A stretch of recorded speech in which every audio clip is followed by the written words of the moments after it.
آج ہم پڑھیں گے صحت کو فائدہ دینے والی غذائیں. تو کچھ غذائیں جن کا ذکر قرآن مجید میں ہے. سب سے پہلے کھجور. اس کے اندر ایسے اجزاء پائے جاتے ہیں کہ اگر آپ 1-2 کھجوریں بھی روزانہ کی کھا لیں تو جسم کی دردیں جس کا اکثر لوگ شکار رہتے ہیں یا پھر بڑھاپے میں بہت سی چیزوں کی جب کمی ہو جاتی ہے جسم کے اندر تو بہت سے لوگ صرف دردوں کی شکایت کرتے ہیں. تو اس میں بھی اس کا بہت فائدہ ہے. نبی صلی اللہ علیہ وسلم نے فرمایا جس گھر میں کھجور نہیں وہ اس گھر کی مانند ہے جس میں کوئی کھانا نہیں. کھجور نہیں تو سمجھے کچھ نہیں دوسرے لفظوں میں.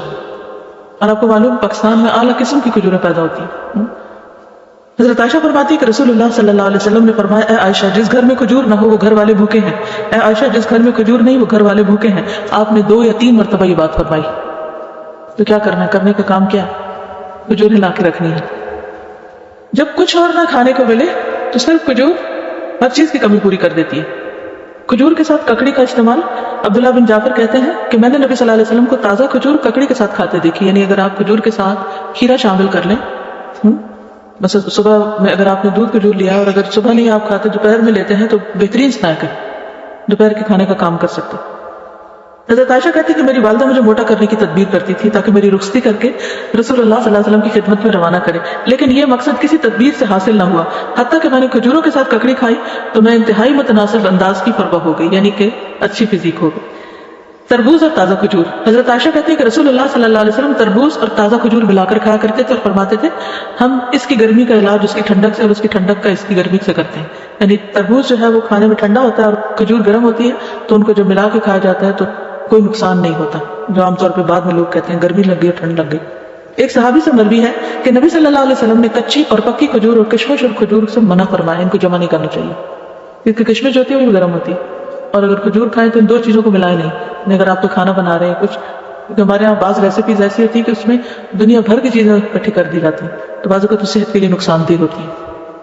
دوسری چیز ہے انار.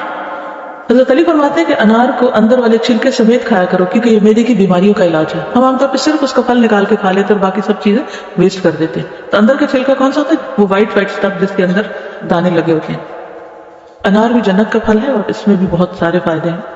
زیتون. قرآن مجید میں اللہ تعالیٰ نے انجیر اور زیتون کی قسم کھائی والتین والزیتون. ان کے فوائد کے پیش نظر روزانہ کم از کم 1 انجیر 1 زیتون اور خالص زیتون کے تیل کا 1 چمچہ استعمال کرنا فائدہ مند ہے. جسمانی توانائی اور دماغی قوت کے لیے زیتون کے تیل کی مالش بھی یعنی مساج بھی فائدہ مند ہے. اللہ سبحانہ وتعالیٰ نے زیتون کے تیل کو قرآن مجید میں مبارک تیل کہا ہے. حدیث میں آتا ہے کلوا الزیت وادہنوا بہ فانہ من شجرۃ مبارکہ. نبی صلی اللہ علیہ وسلم نے فرمایا زیتون کا تیل کھاؤ اور لگاؤ، یہ ایک مبارک درخت سے نکالا گیا، یعنی درخت مبارک ہے جس سے نکلا ہوا تیل بھی کیا ہوگا؟ فانها من شجرۃ مبارکۃ. ایک اور بات میں آتا ہے زیتون کا تیل سالن کے طور پر استعمال کرو، یعنی روٹی کا ٹکڑا زیتون میں ڈبو کے کھا لو اور اسے سر اور بدن میں لگاؤ، یہ مبارک درخت سے حاصل ہوتا ہے.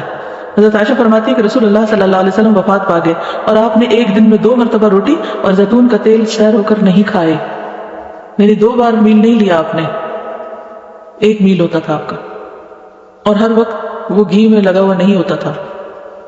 پیلو کے درخت کا پھل. جابر بن عبداللہ کہتے ہیں کہ ہم رسول اللہ صلی اللہ علیہ وسلم کے ساتھ مر الزہران کے مقام پر تھے، ہم پیلو توڑ رہے تھے، آپ نے فرمایا جو خوب کالا ہو وہ توڑو کیونکہ وہ زیادہ لذیذ ہوتا ہے، یعنی یہ بھی کھانے کی چیز ہے. کدو. فنبذناہ بالعراء وهو سقیم وانبتنا علیہ شجرۃ من یقطین. پھر ہم نے اسے یونس علیہ السلام کے چٹیل میدان میں ڈال دیا جبکہ وہ بیمار تھے اور ہم نے اس پر کدو کا بیلدار درخت اگا دیا. انس بن مالک کہتے ہیں کہ ایک درزی نے رسول اللہ صلی اللہ علیہ وسلم کو کھانے پر بلایا.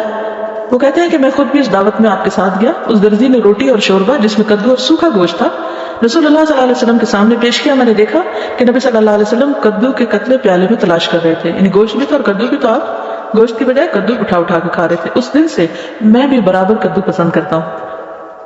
حضرت یونس علیہ السلام کی بیماری کے علاج کے طور پر کدو کی بیل اگائی گئی تھی جس سے ان کے جسم پر جو بھی مچھلی کے اسٹمک میں جانے کی وجہ سے جو ایسیڈک مادہ تھا وہ لگنے سے زخم وغیرہ ہوئے ہوں گے، ان کا علاج اس سے ہوا.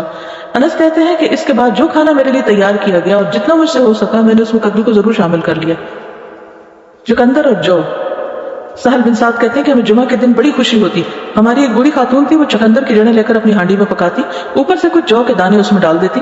ہم جمعہ کی نماز پڑھ کر ان کی ملاقات کو جاتے تو ہمارے سامنے یہ کھانا رکھتی، یعنی ہر جمعہ وہ یہ کھانا پکا کے رکھتے اور ہم سب کھاتے. جمعہ کے دن ہمیں بڑی خوشی اسی وجہ سے رہتی تھی، یعنی ہمیں پتا ہوتا تھا آج اچھا سا کھانا ملے گا.